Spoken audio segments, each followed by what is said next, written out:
പലപ്പോഴും പലരും നമ്മുടെ കൂട്ടത്തിലുള്ള സ്നേഹിതരൊക്കെ ഇന്നും യേശുവിനെ ഒരു പ്രോഫറ്റായിട്ടാണ് കാണുന്നത്.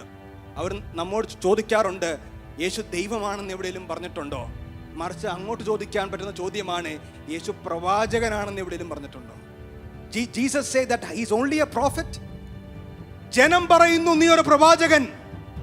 പക്ഷെ കർത്താവ് ചോദിച്ചു, നിങ്ങൾ എന്നെ പറ്റി ആരെന്ന് പറയുന്നു? മറുപടി, നീ ക്രിസ്തു, ജീവിക്കുന്നത് son of the living God. ഇതിന് മറുപടിയായിട്ട് അപ്രൂവ് ചെയ്തുകൊണ്ട് കർത്താവ് പറഞ്ഞു, ബർയോന ഷീമോനെ, Simon ബർയോന, it is not flesh and blood that has revealed this to you but my Father. So he ticked that.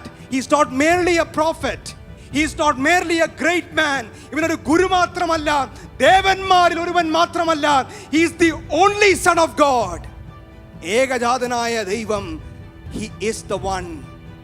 എന്തുകൊണ്ട് നമുക്ക് പറയുവാൻ കഴിയും, പഴയ നിയമത്തിലൊരു പ്രവാചകൻ പോലെ മാത്രമല്ല യേശു. അവൻ തീർച്ചയായിട്ടും he was a prophet. He foretold things, but he was not one of the prophets. The reason being, നിങ്ങൾ പഴയ നിയമത്തിൽ നോക്കിയാൽ യെരമ്യാവാകട്ടെ യെശയ്യാവാകട്ടെ ഇവരുടെ എല്ലാം പ്രവചനങ്ങൾ ആരംഭിക്കുന്നതിന് ഒരു പ്രിഫിക്സ് ഉണ്ട്. Thus says the Lord. യഹോവ ഇപ്രകാരം പറയുന്നു.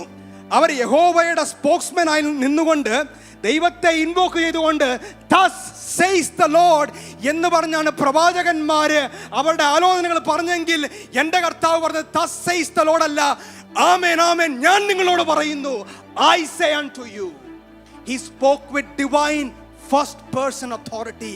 He is not merely a prophet, he is God himself.